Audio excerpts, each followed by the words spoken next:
I'm Jeff Gagan and welcome to your Lancaster Home TV. Today we're going to talk about refinishing hardwood floors. I did an episode not that long ago on how to sand them down and get them nice and smooth. I'll link that episode to this one so you can go look.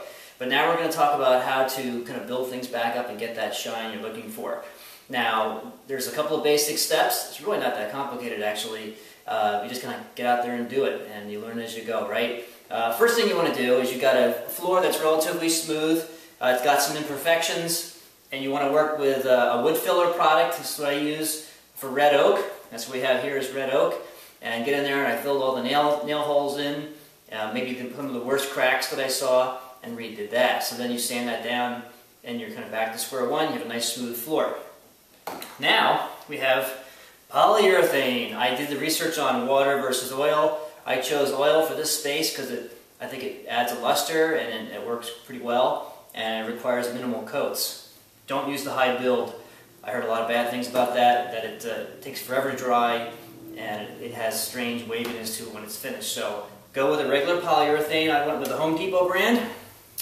And I think this is semi-gloss. Didn't really want to go with the high gloss, and the matte was out of question. So we're going with semi-gloss. So the first thing you want to do is you want to use a brush and go around the perimeter and hit the perimeter as you go. Now keep in mind when you do that first coat, it's going to be soaking in. You'll see exactly where you went, which is a good thing. Lamb's wool applicator on a stick.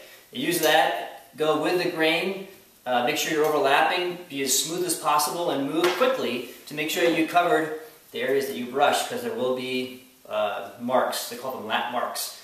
Short for overlap mark, I guess.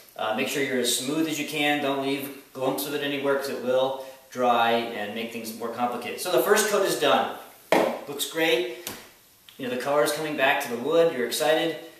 Don't jump to the next step and put your second coat down. Learn this trick. It's a great trick. Take your orbital sander, which you've worked to death on the sanding portion, with a nice fine 150 or 220, I'd say 150, grit paper, and go over the whole thing. Get down your hands and knees, especially if it's a small space, and do the whole thing over, and then use a tack cloth or wet mop and wipe up all the dust that shows up from that.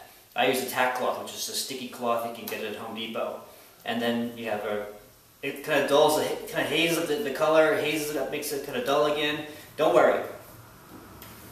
Back with the lamb's wool for second coat.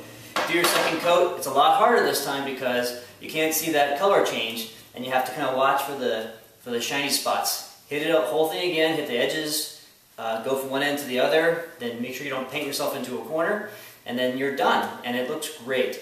That's how you do it, refinishing your hardwood floors. Any questions, get back to me at jeff@yourlancasterhome.com. Hope I can answer you, and I'll talk to you later. Thanks.